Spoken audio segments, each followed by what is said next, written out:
इकडे कांदा भाव खात असताना साखरेच्या दरवाढीवरून देखील राज्यात राजकारण रंगतंय।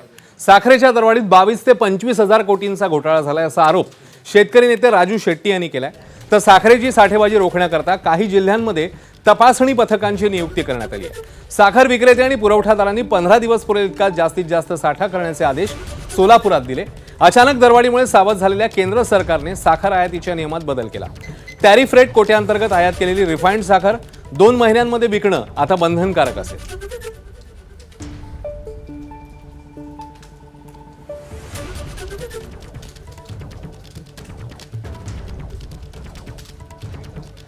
साखरेचे भाव वाढले तर आपल्याला 2-4 रुपये वाढून मिळाले तर तेवढंच आपल्या हातात लागणार आहे। पण या सगळ्या ज्या करामती ज्या भानगडी ज्या लोकांनी केलेल्या आहेत त्यामुळं जवळपास 22 ते 25 हजार कोटी रुपयाचा घोटाळा त्याच्यामध्ये झालेला आहे। केंद्र सरकार राज्य सरकार शेवटी त्यांना सगळ्या दोघांचं पण हित जपलं पाहिजे।